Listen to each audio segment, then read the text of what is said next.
Днес Амазон е навсякъде, от онлайн пазаруването и облачните услуги до гласови асистенти и дори пътувания в космоса. Но знаете ли, че всичко започва в един обикновен гараж?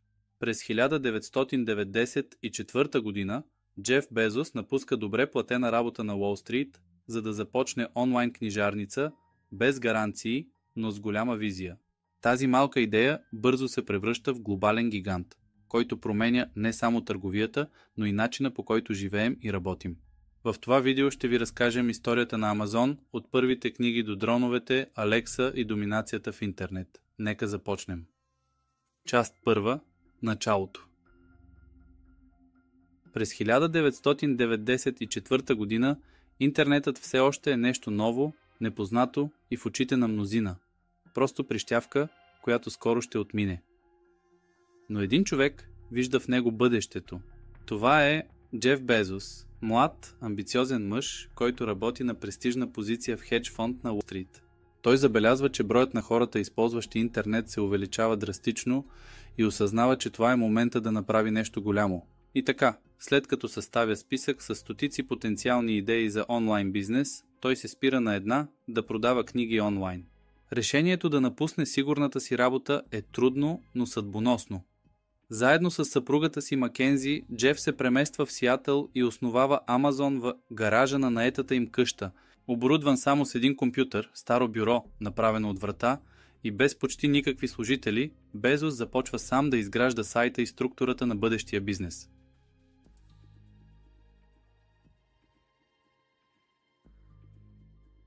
На 16 юли 1995 година Amazon.com официално стартира като онлайн книжарница.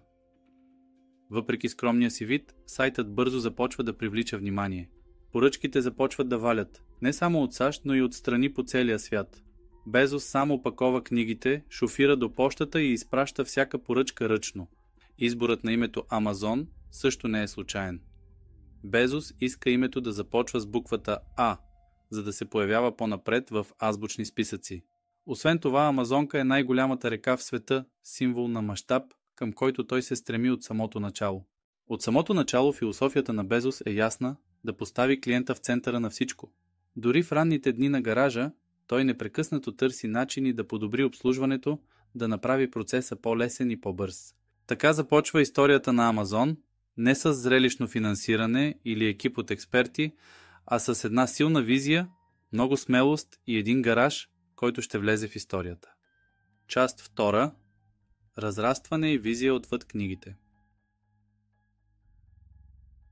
След като Амазон успешно стартира като онлайн книжарница, интересът към платформата не спира да расте. Хора от цял свят започват да поръчват книги през интернет, нещо, което до тогава е изглеждало почти немислимо. Само за първата година компанията генерира приходи от над $500,000. Забележително постижение за бизнес, започнал от гараж. Но за Джеф Безос това е едва началото. Още в ранните си планове, Безос вижда Амазон не просто като място за книги, а като магазин за всичко. Идеята му е да създаде онлайн платформа, където човек може да намери всичко, от което се нуждае, на едно място, с удобна доставка и добра цена. Този подход става ясен още през 1998 година, когато Амазон разширява своя каталог и започва да предлага музикални дискове и филми. Само година по-късно се добавят електроника, играчки, домашни потреби и още много категории. Разрастването на Амазон е придружено от иновативни технологични решения, които променят представата за онлайн пазаруване. Компанията въвежда нови функции, като клиентски рецензии и препоръчани продукти, които ангажират потребителите и ги задържат на сайта. Безос разбира, че колкото по-добро е потребителското изживяване, толкова по-вероятно е клиентите да се върнат. И точно за това инвестира в технологии, логистика и автоматизация, вместо в мащабни маркетингови кампании.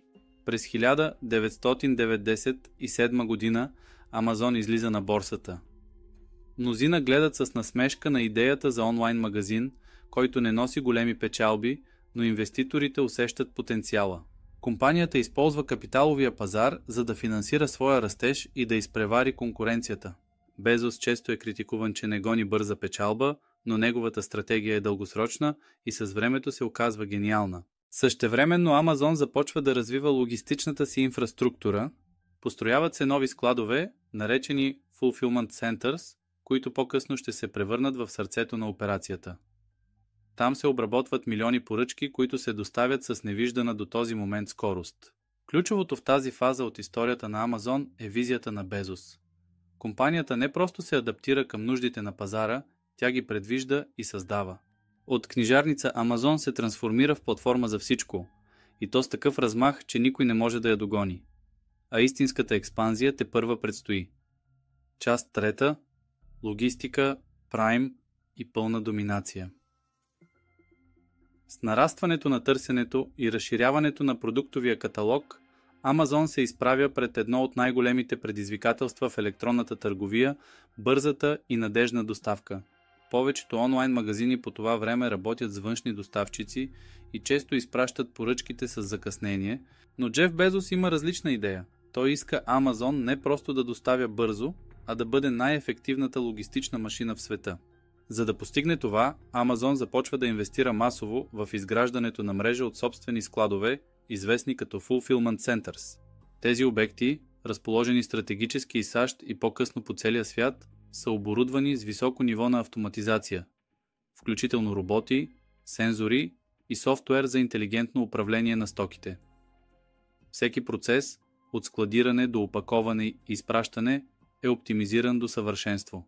През 2005 година Amazon прави революционен ход, който напълно променя онлайн пазаруването, въвежда Amazon Prime. Това е абонаментна услуга, която предлага бърза и безплатна доставка в рамките на 2 дни срещу фиксирана годишна такса. Мнозина в индустрията тогава се съмняват в рентабилността на този модел, но резултатите не закъсняват. Потребителите обожават удобството и започват да пазаруват по-често. С Prime Amazon не просто печели клиенти, създава лоялност, която е почти невъзможно да бъде конкурирана. С течение на времето услугата Prime се разширява значително. Освен експресна доставка, абонатите получават достъп до Prime Video, Prime Music, ексклузивни оферти, облачно пространство за снимки и други предимства. Така Amazon се позиционира не само като онлайн търговец, но и като медийна и технологична платформа. Междувременно компанията продължава да усъвършенства логистиката си. Започват тестове с дронове за доставка, въвеждат се смарт-хъбове и собствени транспортни линии с камиони, самолети и кораби. Amazon вече не зависи от външни логистични компании, тя се превръща в една от тях. Чрез тази безпрецедентна комбинация от логистика, технология и клиентски фокус, Amazon постига пълна доминация на пазара. За много потребители, Amazon се превръща в първата и единствена дестинация за онлайн пазаруване. И точно това е част от гения на Безос. Той не просто изгражда компания, той създава екосистема, в която клиентът се чувства обгрижен, улеснен и свързан. Част четвърта – Amazon Web Services, AWS. Тайната мощ. Докато повечето хора свързват Amazon с пазаруване, малцина осъзнават, че една от най-доходоносните части на компанията няма нищо общо с продажбата на продукти. През 2006 година Amazon прави един от най-гениалните си и дълновидни ходове. Създава Amazon Web Services или просто AWS. Идеята се ражда от вътрешна нужда. Amazon има огромна инфраструктура, която трябва да обработва милиони поръчки и да съхранява данни в реално време. За да направи това ефективно, компанията изгражда свои собствени сървърни центрове и облачни услуги. В един момент Безос и неговия екип осъзнават нещо ключово. Ако Amazon има нужда от това, значи и други бизнеси също имат. Така, Amazon започва да предлага изчислителна мощ, съхранение на данни и облачни решения на външни клиенти. Това означава, че компании, малки и големи, могат да използват инфраструктурата на Amazon, за да изграждат свои приложения, сайтове, платформи и услуги, без да инвестират милиони в собствени сървъри. Резултатите са феноменални. Само за няколко години AWS се превръща в гръбнака на интернет, обслужвайки огромен брой клиенти – от Netflix, Spotify и Airbnb до NASA, правителствени агенции и милиони малки бизнеси. AWS предлага всичко – от съхранение на снимки и видеа, през бази данни, до изкуствен интелект и машинно обучение. Това е невидимата сила зад модерния дигитален свят. Още по-впечатляващо е, че приходите от IVS осигуряват значителна част от общата печалба на Amazon, особено в периоди, когато търговската част работи с ниски маржове. С други думи, докато потребителите купуват дрехи, книги и електроника, истинските пари идват от облаците, буквално и преносно. Това превръща Amazon не просто в търговски гигант, а в технологична суперсила, която управлява основната инфраструктура на цифровата епоха. Част 5. Иновации и нови пазари. Amazon никога не е била просто онлайн магазин. Още от самото начало Джеф Безос се стреми да направи компанията иновационен двигател, който не просто следва тенденциите, а ги създава. И именно този подход отвежда Amazon далеч отвъд търговията в свят на технологии, устройства и услуги. През 2007 година Amazon представя Kindle, електронен четец, който променя начина, по който хората четат книги. Докато останалите издатели се страхуват от дигитализацията, Безос залага именно на нея. Kindle бързо се превръща в хит, а Amazon се позиционира като лидер в електронното книгоиздаване. Компанията дори създава собствено издателство, променяйки и с основи книжната индустрия. Следващият голям скок идва с Amazon Echo и гласовия асистент Alexa, пуснати през 2014 година. Безос разбира, че бъдещето е в гласовите технологии и умните домове. Всеко потребителите могат да управляват музика, светлини, поръчки, дори да водят разговори само с гласа си. Alexa се превръща в своеобразен домашен асистент, а Amazon в лидер в нов, бързо развиващ се пазар. Amazon не спира до тук. През 2017 година компанията прави неочаквана стъпка. Купува веригата супермаркети Whole Foods за 13,7 милиарда долара. Това е влизане в изцяло нова индустрия, хранителната.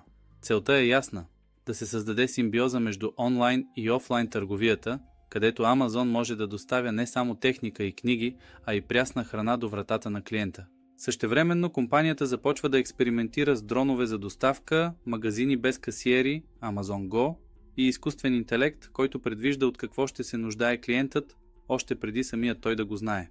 Всички тези иновации целят едно – да направят процеса на пазаруване по-лесен, по-бърз и по-интелигентен. Всичко това показва ясно. Amazon не е просто компания, а екосистема от иновации, която засяга всеки аспект от живота. От храната и дома до информацията и технологиите. Част 7. Заключение. Amazon днес и утре. Днес Amazon е не просто компания, тя е икономическа и технологична сила, която заема ключово място в живота на милиарди хора по света. От пазаруването на ежедневни продукти, през гледането на филми и слушането на музика, до използването на облачни технологии, Amazon присъства навсякъде, дори когато не го осъзнаваме. С над 500 милиарда долара годишен приход, стотици хиляди служители и повече от 200 милиона Prime абонати, Amazon е една от най-мощните корпорации на планетата. Нейното влияние върху глобалната икономика, култура и технологии е неоспоримо. Но въпросът, който стои пред всички е: на къде отива Amazon от тук нататък? Компанията продължава да инвестира в изкуствен интелект, роботика, здравеопазване, космически технологии и екологични иновации. Едновременно с това се стреми да бъде по-устойчива и социално отговорна, макар че това остава спорна тема. С напускането на Джеф Безос като изпълнителен директор през 2021 година, управлението беше поето от ръководеше Amazon Web Services. Това показва ясно послание. Бъдещето на Amazon вече не е само в пазаруването, а в технологиите, инфраструктурата и глобалните системи, които поддържат дигиталния свят. Историята на Amazon е история за визия, смелост и трансформация. От един човек с лаптоп в гаража до глобален гигант, който преобърна търговията, комуникацията и технологиите. Тя е и предупреждение за това как иновацията може да промени света, но и за отговорността, която идва с такава сила. Amazon е символ на дигиталната ера, но дали ще остане лидер и в бъдещето, или ще бъде изместена от следващия технологичен титан, само времето ще покаже. А вие какво мислите за Amazon? Гений на модерния свят или символ на корпоративната алчност? Напишете в коментарите. Ако това видео ви е било интересно, натиснете харесване, абонирайте се за канала и не забравяйте да активирате камбанката, за да не пропуснете следващите ни истории.